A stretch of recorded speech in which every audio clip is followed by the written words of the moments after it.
매일 채찍 맞는 건 일상, 살벌한 전투장에서 칼과 창에 찔리는 건 기본, 심지어 맹수에게 물어뜯기 위험까지 감수해야 하는 이들, 바로 고대 로마 문화의 상징 중 하나인 글래디에이터입니다. 이들의 삶은 이미 수많은 영화나 드라마를 통해 그려졌지만 사실 이건 빙산의 일각에 불과합니다. 과연 한 시대를 풍미한 글래디에이터 이면에 숨겨진 비밀은 무엇일까요? 많은 역사학자는 글래디에이터의 기원이 고대 로마의 장례식에서 시작됐다고 추측합니다. 당시 귀족들은 장례식 때마다 자신들의 노예를 한 명씩 내세워 결투를 붙였는데요. 피를 흘리며 싸우는 의식이 망자의 영혼을 깨끗하게 정화해준다고 믿었기 때문이죠. 이런 문화가 칼과 방패를 갖춘 검투 형식으로 점차 발전해 콜로세움 같은 대형 경기장에서 대결을 펼치는 일종의 스포츠로 발전했단 겁니다. 목숨을 걸고 싸우는 만큼 글래디에이터는 타의에 의해서 움직일 수밖에 없는 노예들만의 직업 같지만 사실 그렇진 않았습니다. 물론 초창기엔 귀족들의 사유재산인 노예나 중범죄를 저지른 범죄자들을 주로 검투사로 육성했지만 1세기 이후부턴 전직 군인, 노동자, 자유민 등 다양한 신분들이 유입되기 시작합니다. 안정적인 봉급과 숙소를 제공받는 건 물론 잘 싸우기만 하면 엄청난 명예를 얻을 수 있었기 때문이죠. 심지어 명망 있는 군인 혈통의 상류층 귀족 중 몇몇도 검투사의 길을 걸었을 만큼 글래디에이터는 서서히 많은 이가 선망하는 직업으로 성장하기 시작합니다. 영화를 보면 검투에서 진 글래디에이터는 죽음을 피할 수 없는 것 같지만 모두 그런 건 아니었습니다. 당시 검투사를 육성하기 위해선 재정 부담이 상당했는데 소유주 입장에선 어렵게 키운 검투사를 경기 하나 때문에 잃을 순 없었습니다. 그래서 이들이 고안한 방법은 바로 검투 경기에 심판을 두는 것이었습니다. 누군가의 목숨이 위태로워지면 심판이 개입해 싸움을 제지하고 다시 싸우게끔 안전망을 설치했죠. 그리고 글래디에이터들을 훈련시킬 때도 상대를 죽이지 않으면서 효과적으로 공격할 수 있는 방법을 가르쳤다고 합니다. 또한 고대 로마에서 글래디에이터는 일종의 연예인이었기 때문에 인기가 많은 글래디에이터가 나오는 경기에 많은 관중이 몰렸고 소유주는 막대한 경기 수입을 올릴 수 있었습니다. 따라서 만약 유명 글래디에이터가 패배해 죽을 위기에 처하면 살려주라는 관중들의 함성 소리를 명분 삼아 죽이지 않고 잘 치료해 다음 경기에 내보내곤 했죠.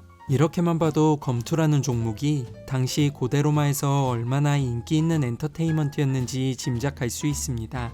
영화를 보면 이렇게 경기 도중 바닥에서 맹수가 튀어나와 위협하는 장면을 보셨을 텐데요. 사실 실제 검투 경기에 투입된 맹수는 검투사를 위협하는 용도로 쓰이기보단 사냥 행사를 위한 도구로 활용되었습니다. 당시엔 정식 경기가 펼쳐지기 전 식전 행사가 있었는데 주로 호랑이나 악어 등 맹수를 경기장에 풀어놓고 맹수를 전문으로 잡는 전사가 이들을 잔인하게 사륙하곤 했죠.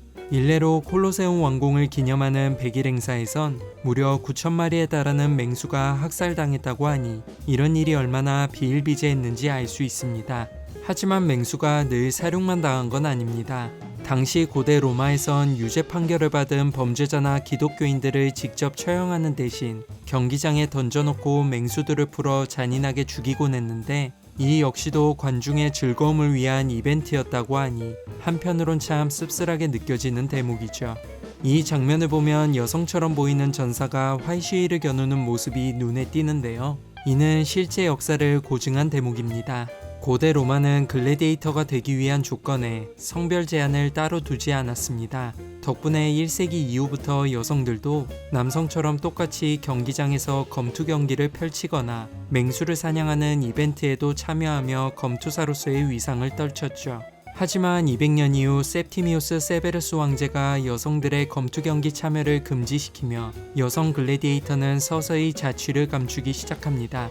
영화 글래디에이터의 후반부에서 막시무스와 황제 코모두스가 검투 대결을 펼치는 장면이 나오죠. 이처럼 실제로도 당시 고대 로마 황제들 중 몇몇은 검투 경기에 참여하곤 했습니다. 칼리굴라, 티투스, 하드리아누스 등이 대표적이죠. 이들이 검투 경기에 참여한 이유는 간단합니다.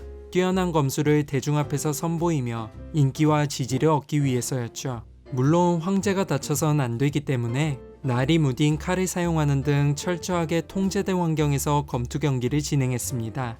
앞서 언급한 황제들도 유명하지만 검투와 관련해서 단연 유명했던 건 바로 코모두스였습니다. 그는 종종 곰이나 표범 등 덩치가 큰 맹수들을 창으로 찔러 죽이는 퍼포먼스를 펼쳤는데 그 수위가 매우 잔혹해 수많은 관중이 경악을 금치 못했다고 하죠.